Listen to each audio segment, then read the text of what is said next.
நாளைய தினம் தமிழகம் வரும் பிரதமர் எண்மண் எண் மக்கள் யாத்திரையின் நிறைவு நிகழ்ச்சியில் பங்கேற்கிறார். இதில் கூட்டணி கட்சி தலைவர்களுடைய அறிமுகம் இருக்குன்னு சொல்லப்பட்டது. அதற்கு முன்பாக யாரெல்லாம் இந்த கூட்டணிக்குள்ள பாஜக கூட்டணிக்குள்ள வரப்போறாங்க அப்படின்றது இன்று நாளைக்குள் தெரிந்துவிடும். யாரெல்லாம் வருகிறார்கள்? செய்தியாளர் சமயமணிவண்ணன் நினைக்கிறார். சமயமணிவண்ணன், இப்போ ஜி.கே. வாசன் கூட்டணியை உறுதிப்படுத்தியிருக்கிறார். மற்ற யாருடனெல்லாம் பாஜக பேசி வருகிறது? குறிப்பா நாளைய தினம் யாரெல்லாம் மேடையேற வாய்ப்பு இருக்கு?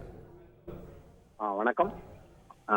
தமிழ் மாநில காங்கிரஸ் மற்றும் பாஜக இடையிலான கூட்டணி சற்று நேரத்திற்கு முன்பாக உறுதியான நிலையில் பல்லடத்தில் எண்மண் எண் மக்கள் யாத்திரையின் நிறைவு விழாவில் பிரதமர் மோடி பங்கேற்கும் இந்த எண்மண் எண் மக்கள் யாத்திரையின் நிறைவு விழாவில் தமிழ் மாநில காங்கிரஸ் தலைவர் ஜி.கே. வாசன் கலந்து கொள்வது தற்போது அதிகாரப்பூர்வமாக உறுதியாகியுள்ளது.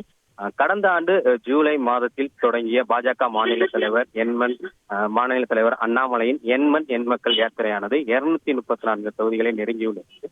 குறிப்பாக 234 தொகுதியின் நிறைவு விழாவானது திருப்பூர் மாவட்டம் பல்லடத்தில் உள்ள பல்லடம் தொகுதியில் நடைபெற உள்ளது. இந்த எண்மண் எண் மக்கள் யாத்திரை நிறைவு விழாவிலிருந்து பிரதமர் மோடி கலந்து கொள்வதற்காக 2 நாள் பயணமாக நாளை மற்றும் நாளை மறுநாள் என 2 நாள் பயணமாக தமிழகம் வரவுள்ளார். பல்லடத்தில் நடைபெறும் பொதுக்கூட்டம் மற்றும் நெல்லையில் நடைபெறும் ஒரு பொதுக்கூட்டத்தில் பிரதமர் பங்கேற்பதற்காக திட்டமிடப்பட்டுள்ளது. இந்த சூழல்ல பிரதமர் தமிழக வருகையின் போது பல்லடத்தில் நடைபெறும் இந்த பொதுக்கூட்டத்தில் பங்கேற்கும் போது அந்த பொதுக்கூட்ட மேடையில் பாஜக கூட்டணி கட்சி தலைவர்களை மேடையேற்றுவதற்காகவும் மேடையில் அமர வைப்பதற்காகவும் கூட்டணியை உறுதி செய்வதற்காக மேடையில் அமர வைப்பதற்காகவும் பாஜக தலைமையானது திட்டமிட்டுள்ளது.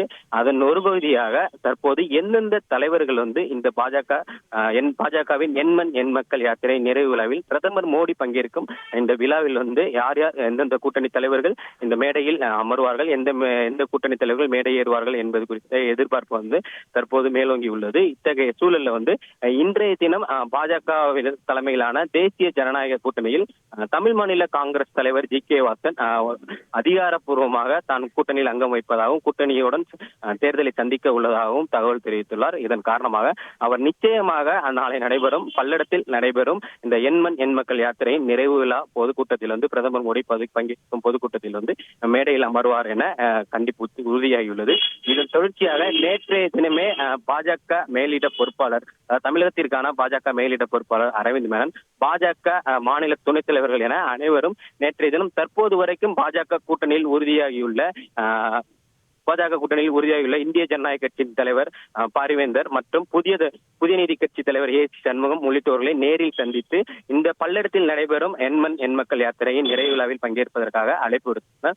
தற்போதைய சூழலை பொறுத்தவரைக்கும் தமிழ் மாநில காங்கிரஸ் தலைவர் ஜி.கே. வாசன், புதிய நீதி கட்சி தலைவர் ஏ.சி. சண்முகம் மற்றும் இந்திய ஜனநாயக கட்சி தலைவர் பாரிவேந்தர் என 3 தலைவர்கள் நாளை தினம் பல்லடத்தில் நடைபெறும் பொதுக்கூட்டத்தில் பங்கேற்பார்கள் என உறுதியாகியுள்ளது. இதன் தொடர்ச்சியாக மற்ற தலைவர்கள், அதாவது பாஜக தற்போது வரை கூட்டணி குறித்து பேசி வரும் மற்ற தலைவர்களும் இடம்பெறுவார்களா என எதிர்பார்ப்பு மேலோங்கியுள்ளது. குறிப்பாக இன்றைய தினத்தை பொறுத்த வரைக்கும் தமிழ் மாநில காங்கிரஸ் அந்த எதிர்பார்ப்பை உறுதி செய்துள்ள சூழலில் நாளைய தினம் நடைபெறும் பொதுக்கூட்டத்தில் தமிழக மக்கள் முன்னேற்ற கழக தலைவர் ஜான் பாண்டியரும் பங்கேற்பார் என தகவல்கள் உறுதியாகியுள்ளது. தேசிய ஜனநாயக கூட்டணியில் பாஜக தலைமையிலான தேசிய ஜனநாயக கூட்டணியில் தொடர்ந்து தமிழக மக்கள் முன்னேற்ற கழக தலைவர் ஜான் பாண்டியன் கூட்டணி குறித்து பேச்சுவார்த்தை ஈடுபட்டிருப்பதாகவும் அவர் ஒரு தொகுதியில் கூட்டணியில் நிற்க போவதாகவும் தகவல்கள் வெளியாகியுள்ள சூழலில் நாளைய தினம் அவரும் அந்த கூட்டத்தில் பங்கேற்பார் என்ற தகவலும் தற்போது வெளியாகியுள்ளது. அதே போன்று பாமகவும் பாஜக அணியில் இடம்பெறுவதற்கான வாய்ப்பு இருப்பதாகவும் தகவல்கள் வெளியாகியுள்ளன. குறிப்பாக பிரதமர் மோடி தலைமையில் மீண்டும் 3வது முறையாக தேசிய ஜனநாயக கூட்டணியானது மத்தியில் ஆட்சி அமைக்கும் சூழலில் மத்திய அமைச்சர் பதவியை, அதாவது 7 தொகுதிகளுடன் ஒரு மாநிலங்களவை மற்றும் மத்திய அமைச்சர் பதவியை பாஜகவிடம் பாமக கோரிக்கையாக வைப்பதாகவும், மத்திய அமைச்சர் பதவி கிடைக்கும் பட்சத்தில், மத்திய அமைச்சர் பதவி ஒதுக்கப்படும் பட்சத்தில் பாமகவும் நாளைய தினம் அந்த கூட்டணியில் பங்கேற்பாரா, பாமக சார்பான தலைவர்களும் அந்த நாளைய தினம் பல்லடத்தில் நடைபெறும் அந்த பொதுக்கூட்டத்தில் பங்கேற்பார்களா என்கிற கேள்வியும் எழுந்துள்ளது. இதன் தொடர்ச்சியாக புதிய தமிழகம் தலைவர், அதாவது புதிய தமிழகம் கட்சியின் தலைவர் கிருஷ்ணசாமி ஒருபுறம் அதிமுகவுடன் கூட்டணி சேருவாரா அல்லது பாஜக தலைமையிலான தேசிய ஜனநாயக கூட்டணியில் அங்கம் வகித்து தன்னை இணைத்துக் கொண்டு நாளைய தினம் நடைபெறும் அந்த பொதுக்கூட்டத்தில் பிரதமர் மோடி பங்கேற்கும் எண்மண் எண் மக்கள் யாத்திரையின் பொதுக்கூட்டத்தில் கிருஷ்ணசாமியும் பங்கேற்பாரா என்கிற கேள்வியும் எழுந்துள்ளது. தொடர்ந்து இந்த எதிர்பார்ப்புகள் மத்தியில் 2 தலைவர்கள், அதாவது தமிழக மக்கள் முன்னேற்ற கழக தலைவர் ஜான் பாண்டியன் மற்றும் புதிய தமிழகம் கட்சி தலைவர் ஆகியோர் வந்து இந்த நாளை நடைபெறும் இந்த மேடையில், அதாவது பல்லடம் யாரெல்லாம் பிரதமருடைய நாளைய கூட்டத்தில் கூட்டணி கட்சி தலைவர்கள் மேடை ஏறுவாங்கன்ற கேள்வி எழுந்திருக்கிறது. இதில் வந்து ஜி.கே. வாசன் நிச்சயமாக மேடை ஏறுகிறார். புதிய நீதி கட்சி தலைவர் ஏசி சண்முகம் மேடை ஏறுகிறார். ஐஜேகே தலைவர் பாரிவேந்தர் மேடை ஏறுறாரு. அதோடு மற்றவர்கள் புதிய தமிழகமாக இருக்கட்டும் சரி, திரு ஜான் பாண்டியனாக இருக்கட்டும் சரி, இவங்கெல்லாம் மேடை ஏறுவாங்களான்ற கேள்வி எழுந்திருக்கிறது. இதெல்லாம் விட பெரிய செய்தியாக பாமக இன்னும் பாஜகன்ற ஆப்ஷனை ஓப்பனாக தான் வச்சிருக்கின்ற கேள்வி எழுந்திருக்கிறது. செய்திகளை உடனுக்குடன் தெரிந்து கொள்ள உடனே சப்ஸ்கிரைப் பண்ணுங்க.